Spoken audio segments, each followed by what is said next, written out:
ఈరోజు మా అత్తగారు జయంతి, అందుకోసం ఫస్ట్ టైం మా కూతురు దేవసేన శోభని ఈరోజు ఆలగడ్డకి తీసుకురావడం జరిగింది.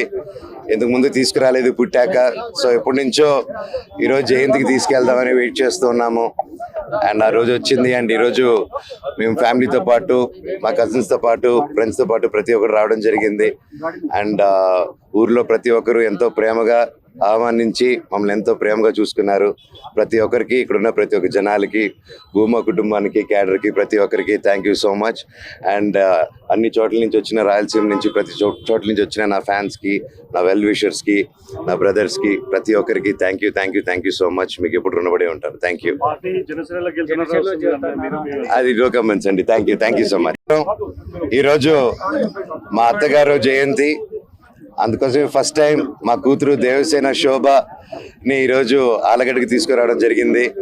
ఇంతకు ముందు తీసుకురాలేదు పుట్టాక. సో ఎప్పటి నుంచో ఈరోజు జయంతికి తీసుకెళ్దామని వెయిట్ చేస్తూ ఉన్నాము. అండ్ ఆ రోజు వచ్చింది. అండ్ ఈరోజు మేము ఫ్యామిలీతో పాటు, మా కజిన్స్తో పాటు, ఫ్రెండ్స్తో పాటు ప్రతి ఒక్కరు రావడం జరిగింది. అండ్ ఊర్లో ప్రతి ఒక్కరు ఎంతో ప్రేమగా ఆహ్వానించి మమ్మల్ని ఎంతో ప్రేమగా చూసుకున్నారు.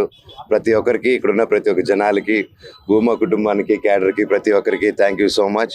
అండ్ అన్ని చోట్ల నుంచి వచ్చిన, రాయలసీమ నుంచి ప్రతి చోట్ల నుంచి వచ్చిన నా ఫ్యాన్స్కి, నా వెల్ విషర్స్కి, నా బ్రదర్స్కి, ప్రతి ఒక్కరికి థ్యాంక్ యూ సో మచ్. మీకు ఎప్పుడు రుణపడి ఉంటారు. Thank you. అది నో కమెంట్స్ అండి. Thank you so much.